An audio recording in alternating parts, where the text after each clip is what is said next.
اعوذ باللہ من الشیطان الرجیم بسم اللہ الرحمن الرحیم وَإِذْ قَالَ رَبُّكَ لِلْمَلَائِكَةِ إِنِّي جَاعِلٌ فِي الْأَرْضِ خَلِيفَةً قَالُوا أَتَجْعَلُ فِيهَا مَن يُفْسِدُ فِيهَا وَيَسْفِكُ الدِّمَاءَ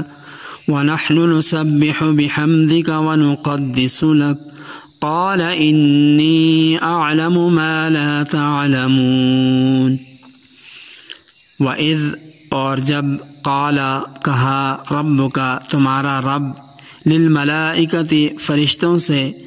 انی کہ میں جاعل بنانے والا فی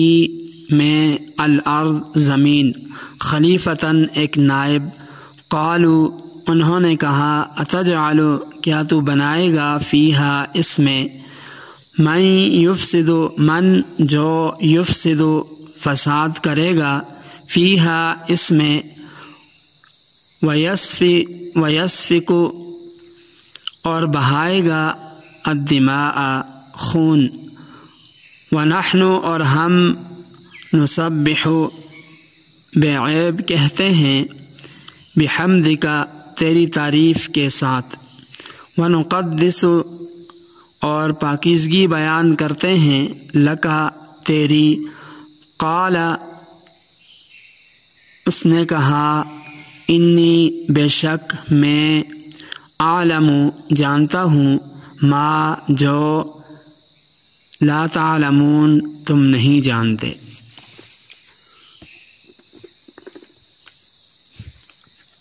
وَإِذْ قَالَ رَبُّكَ لِلْمَلَائِكَةِ إِنِّي جَاعِلٌ فِي الْأَرْضِ خَلِيفَةً اور اس وقت کو خیال میں لاؤ جب تیرے رب نے فرشتوں سے فرمایا تحقیق میں زمین میں خلیفہ بنانے والا ہوں۔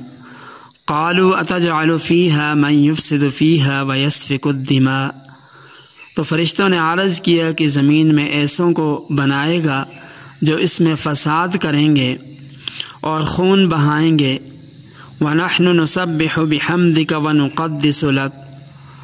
اور ہم تیری پاکی بیان کرتے ہیں تیری تعریف کے ساتھ اور تیری تنزیہ کرتے ہیں۔ قال انی اعلم ما لا تعلمون اللہ تعالیٰ نے فرمایا کہ میں جانتا ہوں جو تم نہیں جانتے۔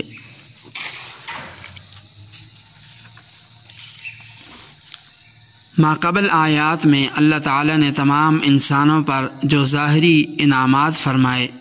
جیسے زمین و آسمان کا بنانا، زمین میں ہر قسم کے سامان انسان کی ضروریات فائدے کے پیدا کرنا، ان کا ذکر فرمایا تھا جس سے مقصود اپنی توحید کی طرف دعوت دینا تھا۔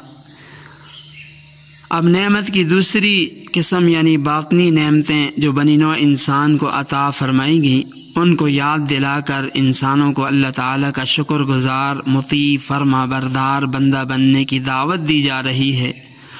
چنانچہ حضرت آدم علیہ السلام جو تمام بنی نوع انسان کے جد امجد اور پہلے انسان ہیں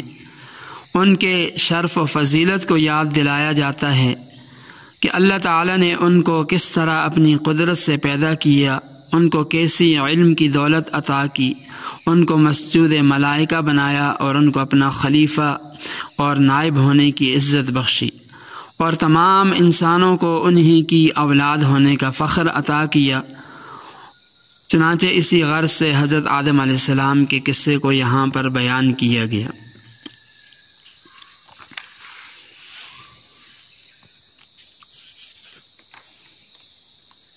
تو اس مقام پر تخلیق انسانی کے متعلق فرمایا وَإِذْ قَالَ رَبُّكَ لِلْمَلَائِكَةِ إِنِّي جَاعِلٌ فِي الْأَرْضِ خَلِيفَةً یعنی اس بات میں غور کرو کہ جب تیرے پروردگار نے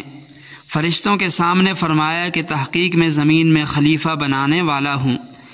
گویا حضرت آدم علیہ السلام کی جو تخلیق تھی اس واسطے ہوئی کہ اسے دنیا میں خلیفہ مقرر کیا جانا تھا، لہذا آدم علیہ السلام کی جو تخلیق تھی وہ مستقل تخلیق نہیں تھی بلکہ خلیفہ ہونے کی حیثیت سے تھی۔ تو یہاں اللہ تعالیٰ نے خلافت کا اہم ترین مسئلہ بھی سمجھا دیا۔ قرآن کریم میں خلیفہ دو معنی میں استعمال ہوا، پہلا معنی یہ ہے جو آدم علیہ السلام کے متعلق فرمایا کہ میں آپ کو اپنا خلیفہ یعنی نائب بنانے والا ہوں۔ خلیفہ کا دوسرا معنی جو اس مقام پر سمجھ آتا ہے وہ یہ ہے کہ اللہ تعالیٰ نے آدم علیہ السلام کو اپنا خلیفہ یعنی نیابت انجام دینے والا پیدا کیا۔ انسان کے علاوہ باقی بے شمار مخلوقات میں سے اس زمین میں اللہ تعالیٰ نے ان کو پیدا کیا، مگر خلافت کا حق اللہ تعالیٰ نے صرف حضرت انسان کو دیا، اور اس سے مراد یہ ہے کہ زمین اور ساری کائنات کی اصل بادشاہت تو اللہ تعالیٰ ہی کی ہے۔ آدم علیہ السلام کو صرف نیابت تفویض ہوئی، گویا انسان دنیا میں خلافت اپنی مرضی سے انجام نہیں دے گا، بلکہ حکم تو اللہ تعالیٰ کا ہوگا اور انسان اس حکم کو نافذ کرنے کا ذمہ دار ہوگا۔ تو اس سے معلوم ہوا کہ اللہ تعالیٰ کا مقرر کردہ نظام خلافت ہے، دین میں ملوکیت اس کی کوئی حیثیت نہیں۔ انسان تو اس زمین میں اللہ تعالیٰ کا نظام قائم کرنے والا ہے، اس کی اپنی کوئی مستقل حیثیت نہیں کہ جس قسم کے احکامات چاہے نافذ کرے، بلکہ اسے احکامات اللہ تعالیٰ ہی سے حاصل کرنے ہوں گے اور اللہ تعالیٰ ہی کے احکامات کو اس دنیا کے اندر نافذ کرنا ہوگا۔ مسلمانوں کے تمام فرقے اس بات پر متفق ہیں کہ خلیفہ منتخب ہونا چاہیے۔ صرف ایک فرقہ ایسا ہے جو خارجی، جو کہتا ہے کہ حکومت صرف اللہ تعالیٰ ہی کی ہے، کوئی اس کا خلیفہ نائب نہیں۔ اب یہاں یہ بات بھی سمجھنے کی ہے کہ خلیفہ کے انتخاب کی مختلف صورتیں ہوتی ہیں۔ ایک صورت یہ ہے کہ عامۃ المسلمین جس کو چاہیں اپنے میں سے خلیفہ منتخب کر لیں، جیسے کہ حضرت ابو بکر صدیق رضی اللہ تعالی عنہ کا انتخاب ہوا۔ دوسری صورت یہ ہے کہ خلیفہ وقت اپنے بعد کسی اور کو خود نامزد کر دے، جس طرح کہ حضرت عمر فاروق رضی اللہ تعالی عنہ کا انتخاب بطور خلیفہ خود حضرت ابو بکر صدیق رضی اللہ تعالی عنہ نے کر دیا تھا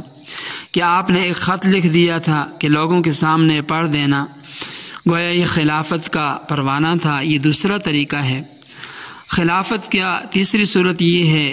کہ کوئی شورا قائم کر دی جائے، وہ شورا جو فیصلہ کرے گی، جس طرح کہ حضرت ابو عمر فاروق رضی اللہ تعالی عنہ نے اپنے بعد خلیفہ کے انتخاب کے لیے 6 آدمیوں کی شورا بنائی۔ خلافت پر فائز ہونے کی ایک صورت، چوتھی صورت یہ ہے کہ کوئی شخص خود بخود غلبہ پا کر حکومت حاصل کر لے۔ تو علماء نے لکھا ہے کہ ایسا شخص بھی قابل اطاعت ہے، ہاں اگر وہ شریعت کے احکامات جاری کرنے میں کوتاہی کرے تو پھر اس کی اطاعت نہیں کی جائے گی۔ تو الغرض اللہ تعالیٰ نے حضرت آدم علیہ السلام کو زمین پر اس کے احکامات نافذ کرنے کے لیے خلیفہ بنایا، اور پھر یہ خلافت آپ کی نسل میں باقی رکھی کہ خلافت کا حق بنی نوع انسان کو حاصل ہے، یہ حق کسی اور مخلوق کو نہیں پہنچتا۔ تو جب اللہ تعالیٰ نے آدم علیہ السلام کو اپنا نائب مقرر کرنے کا ارادہ فرمایا تو قالوا اتجعل فیہا من یفسد فیہا ویسفک الدماء، تو فرشتوں نے کہا کہ پروردگار دنیا میں ایسی ہستی کو اپنا خلیفہ مقرر کرنا چاہتا ہے جو زمین میں فتنہ فساد کریں گے، خون بہائیں گے۔ حضرات مفسرین فرماتے ہیں کہ فرشتوں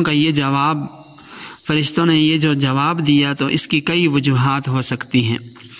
پہلی وجہ تو یہ ہے کہ خود اللہ تعالیٰ نے یہ بات انہیں الہام کی ہو، جس کی بنا پر انہوں نے یہ رائے دی، اور یہ بھی ہو سکتا ہے کہ فرشتوں نے جنات کے حالات پر قیاس کیا، وہ دیکھ چکے تھے کہ جنات نے زمین کے اندر فتنہ فساد برپا کیا، لہٰذا انہوں نے گمان کیا کہ آدم کی اولاد بھی ایسا ہی کرے گی۔ تیسری وجہ یہ بھی ہو سکتی ہے کہ فرشتوں نے خلیفہ کے لفظ سے یہ قیاس کیا کہ خلیفہ جب زمین میں حکومت کی باغ دوڑ سنبھالے گا تو وہاں پر لازماً فتنہ فساد خون ریزی ہوگی، لہٰذا انہوں نے اللہ تعالیٰ کو یہ جواب دیا۔ البتہ زیادہ مفسرین کی رائے یہی ہے کہ فرشتوں کا یہ گمان جنات کے حالات کی بنا پر تھا کہ جنات نے زمین کے اندر فتنہ فساد برپا کیا، تو اسی پر فرشتوں نے قیاس کیا کہ جس مخلوق کو پیدا کیا جا رہا ہے وہ بھی اس طرح فتنہ فساد برپا کریں گے۔ تو اس گمان کے اظہار کے ساتھ فرشتوں نے اللہ تعالیٰ کے بارگاہ میں یہ عرض کیا کہ آپ ایسی مخلوق کو پیدا کرنا چاہ رہے ہیں، وَنَحْنُ نُسَبِّحُ بِحَمْدِكَ وَنُقَدِّسُ لَكَ، ہم تیری پاکی، تیری عظمت، بزرگی بیان کرنے کے لیے کافی ہیں، اس فتنہ پرور مخلوق کو پیدا کرنے کی کیا ضرورت ہے؟ تو اس کے جواب میں اللہ تعالیٰ نے فرمایا قال انی اعلم ما لا تعلمون، کہ اے فرشتوں تم اس راز کو نہیں جانتے، صرف میں ہی جانتا ہوں کہ میں نے آدم میں کس قدر کمالات اور ان کو میں نے کیا کیا شرف عطا کیا ہے، اس چیز کو تم نہیں جانتے، میں بہتر جانتا ہوں۔ وآخر دعوانا ان الحمد للہ رب